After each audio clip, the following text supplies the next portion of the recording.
dit dans sa parole, car c'est par la grâce que vous êtes sauvés, par le moyen de la foi.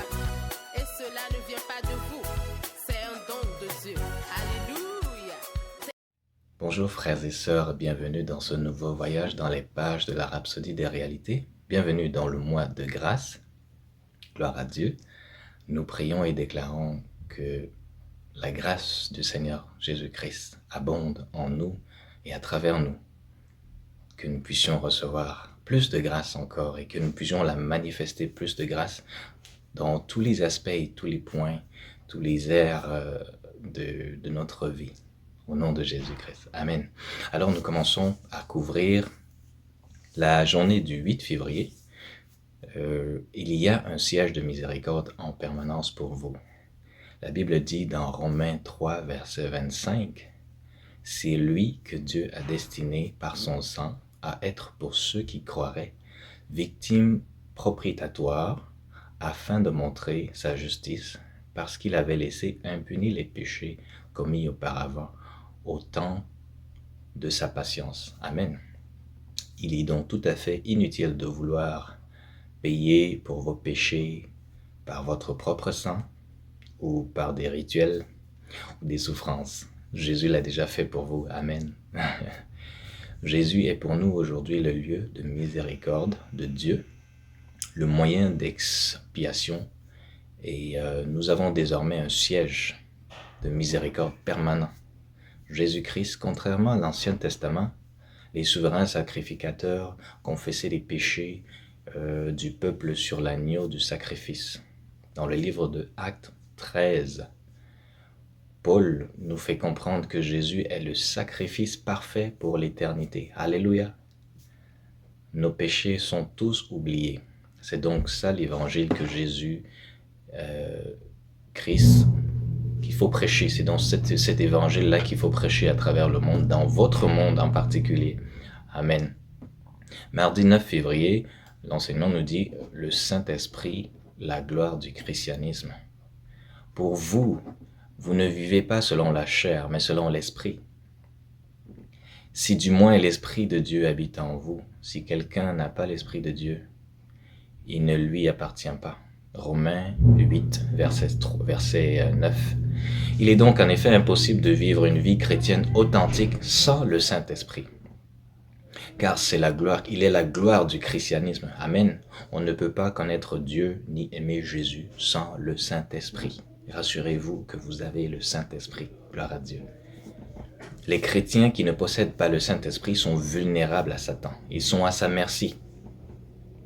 Ils sont nés de nouveau, mais n'ont pas reçu le Saint-Esprit. C'est possible d'être né de nouveau et de ne pas recevoir le Saint-Esprit. On reçoit le Saint-Esprit par le baptême. Et donc ils ne peuvent pas recevoir, mais ils n'ont pas reçu le Saint-Esprit et tombent facilement dans les tentations, incapables de se retenir au mal. Jésus et les apôtres avaient le Saint-Esprit. Alors, si vous ne l'avez pas encore, répétez ceci après moi. Béni Saint-Esprit, je te reçois maintenant dans mon esprit, et une fois que c'est fait, parlez en langue, la langue de l'Esprit Saint. Alléluia. Mercredi 10 février, gloire à Dieu, l'enseignement nous dit « imperméable à la maladie ». Et si l'esprit de celui qui a ressuscité Jésus d'entre les morts habite en vous, celui qui a ressuscité Christ d'entre les morts rendra aussi la vie à vos corps mortels par son esprit qui habite en vous. Tiré de Romains 8, verset 11. Entre chrétiens, être chrétien, c'est vivre en Christ, car il vit aussi en nous. C'est une habitation mutuelle. Nous vivons en lui et il vit en nous. C'est une habitation mutuelle. Une vie qui ne peut être détruite par la maladie, par l'infirmité et les différents maux que nous pouvons rencontrer dans la vie. Le Saint-Esprit a un impact sur notre corps. Car la Bible nous dit, Christ en nous, l'espérance de la gloire. Alléluia. Notre corps est revigoré par l'Esprit. C'est ça qui nous rend immortels. Notre sang ne peut plus être infecté, car notre corps vit désormais par l'esprit. Nous ne vivons plus par le sang. Bien que le sang soit encore là, il coule encore en nous, mais nous ne vivons plus par ce sang-là, parce que la loi a changé. Nous vivons désormais par l'Esprit Saint. Merci Seigneur, merci Esprit Saint. Refusez donc la maladie dans votre corps, régnez sur votre corps avec la parole de Dieu. Amen. Jeudi 11 février, pasteur nous dit le ministère des Lumières. La lumière brille dans les ténèbres et les ténèbres ne l'ont point reconnue. Dans Jean 1, verset 5. L'apôtre Paul nous fait savoir ici que la parole de Dieu est la vie et cette vie est la lumière des hommes. Ainsi la lumière brille dans les ténèbres et les ténèbres ne pouvaient ni l'atteindre en puissance, ni la vaincre, ni la saisir. Peu importe l'épaisseur de l'obscurité, elle ne peut et ne pourra jamais faire reculer la lumière. Alléluia. Alors, lorsque le Seigneur parle de nous comme étant la lumière de ce monde, il parle de notre vocation de chrétien, notre impact dans le monde, dans notre sphère d'influence, dans notre environnement, dans notre entourage. Nous sommes la lumière des ténèbres de notre monde. Et que ce monde-là ne peut pas comprendre, parce que nous sommes la lumière. Les ténèbres ne peuvent pas comprendre la lumière. Alléluia. Quelle que soit votre profession, vous êtes la lumière de cette communauté. Amen. Tu dis avec moi, je suis la lumière de ma communauté, dans laquelle vous opérez. Vous êtes la solution. Vous êtes imprégné d'idées supernaturelles. Vous illuminez donc votre monde, aujourd'hui et à jamais. Amen. Vendredi 12 février, le pasteur nous dit « Persistez dans la prière ». Dans Jacques, verset 5, chapitre 16, dans la traduction littérale King James, la prière fervente, efficace du juste rend une énorme puissance disponible. Amen. Si la version classique, dans la version classique amplifiée, le verset nous parle de la prière continue.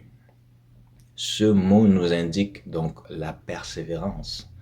Pas juste quelques mots pour boucler la prière, mais insister jusqu'à ce que vous ayez la victoire dans votre esprit. Vous allez avoir cette confirmation dans votre esprit que la victoire est acquise. Amen. Vous avez des exemples dans Matthieu 26 et Luc 22 pour plus d'illustrations. Notre Seigneur avait persisté dans la prière parce qu'il avait compris l'enjeu. Il priait au-delà de lui-même pour les générations passées, présentes et futures. Amen. Regardant à l'éternité. Et c'est ce que nous, chrétiens, aujourd'hui, nous devons faire aussi. Lutter dans la prière pour le salut des hommes. Continuer à intercéder et gagner des âmes et pour les amener dans le royaume avant l'enlèvement de l'Église. Amen. C'est notre mandat, c'est notre mission. Gloire à Dieu. Et enfin, samedi 13 février, le pasteur nous dit « Rendez d'abord la puissance disponible ». Encore, dans Jacques 5, 16, version amplifiée, la prière fervente, sincère et continue d'un homme juste rend une énorme puissance disponible, dynamique dans son œuvre. Amen. C'est en rendant d'abord la puissance disponible que par la suite, à travers une prière continue, les déclarations sont désormais efficaces. On ne peut pas avoir des déclarations efficaces tant qu'on n'a pas passé du temps dans la prière. C'est important de se préparer spirituellement.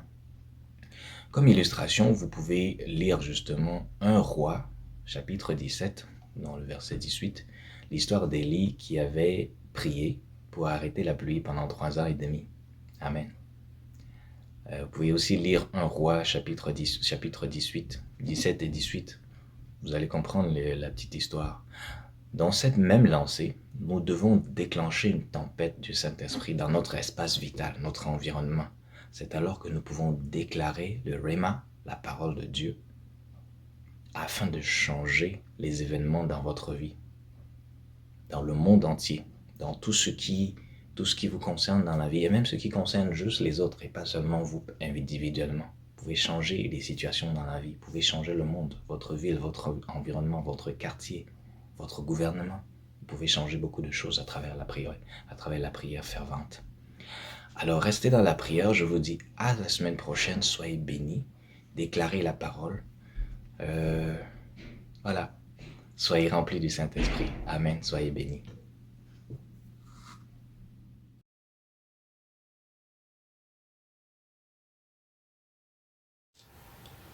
J'espère que vous avez été bénis par ce dévotionnel. Je vous invite à faire de Jésus-Christ le Seigneur de votre vie en priant ainsi. Répétez après moi. Ô Seigneur Dieu, je crois de tout mon cœur en Jésus-Christ, Fils du Dieu vivant. Je crois qu'il est mort pour moi et Dieu l'a ressuscité des morts. Je crois qu'il est vivant aujourd'hui. Je confesse de ma bouche que Jésus-Christ est le Seigneur de ma vie à partir d'aujourd'hui. Par lui et en son nom, j'ai la vie éternelle. Je suis né de nouveau. Merci Seigneur d'avoir sauvé mon âme. Je suis désormais un enfant de Dieu. Alléluia. Félicitations, vous êtes désormais un enfant de Dieu. Pour recevoir plus d'informations sur comment vous pouvez grandir en tant que chrétien, veuillez nous contacter à l'adresse sur l'écran. Bonne journée et à la prochaine. Merci.